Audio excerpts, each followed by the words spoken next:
কাগজে আছে প্রকল্প কিন্তু বাস্তবে নেই, এজন্য কাজের গরু কাগজে আছে গোয়ালে নেই। নাটোর সদর উপজেলার 2023-24 অর্থ বছরের টিআর কাবিখা বরাদ্দের বেশিরভাগ প্রকল্পেই কোনো কাজ না করে টাকা আত্মসাৎ করেছে সংশ্লিষ্টরা। কাজ ছাড়াই এসব প্রকল্পের বিল ছাড় দিয়েছেন উপজেলা নির্বাহী অফিসার আর জেলা প্রশাসক। বুলবুল আহমেদের অনুসন্ধানী প্রতিবেদন।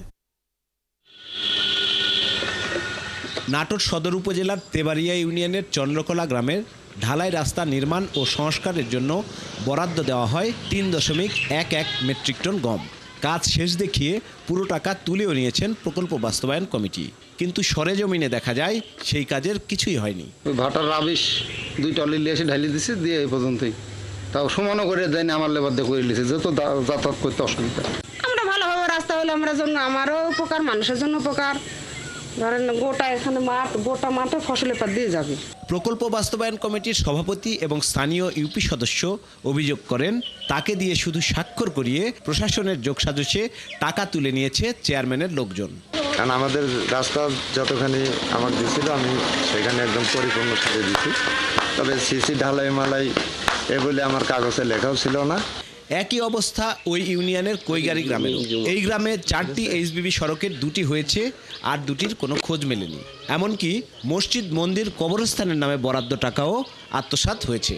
এইচবিবি রাস্তা 3টা বাজেট হয়েছিল, তার মধ্যে 2টা হয়েছে, একটা হয়নি। মসজিদের টাকা মারি খাওয়া লিখছে, এটা বিশাল একটা ব্যাপার। এরকম ধরনের ঘটনা কোথাও কোনোদিন শুনিনি। মসজিদের কাজ ওরা কোনো কাজ করেনি, শুধু খালি একটা মাইক কিনছে। আর বরাদ্দ ক্ষেত্রে টাকা এসছে, কিন্তু এই টাকাগুলো কোথায় গেল, কি হলো, এটার আমরা কোনো খোঁজ খবর পেলাম না, কিন্তু আমরা রাস্তা পাই নাই।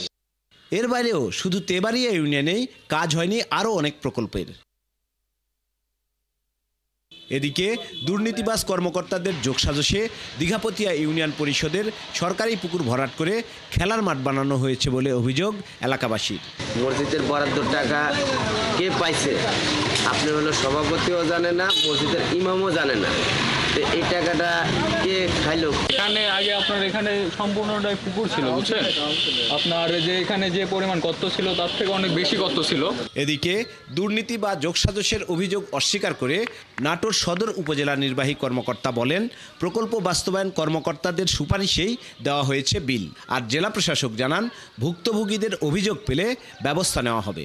আমার প্রকল্প বাস্তবায়ন কর্মকর্তা আমার কাছে বলেছে যে নীতিমালা অনুযায়ী কাজ হয়েছে, এবং তারা আমাকে সে ধরনের ছবিও দিয়েছে, এবং উনি আমাকে ইনশিওর করেছে যে কাজ হয়েছে। সেই অনুযায়ী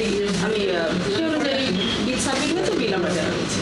এই ধরনের অভিযোগ পেলে আমরা যথাযথ কর্তৃপক্ষকে এটার বিষয়ে অবগত করব, এবং কাজ যদি সত্যি না হয়ে থাকে এর সাথে রিলেভেন্ট যারা আছে তাদের বিরুদ্ধে যাতে ব্যবস্থা নেওয়া হয় সে বিষয়ে ঊর্ধ্বতন কর্তৃপক্ষকে জানানো। এর আগেও নাটোর সদর উপজেলা নির্বাহী কর্মকর্তার বিরুদ্ধে এডিপি প্রকল্পের 60 লাখ টাকা আত্মসাতের খবর প্রচার হয় 71 টিভিতে।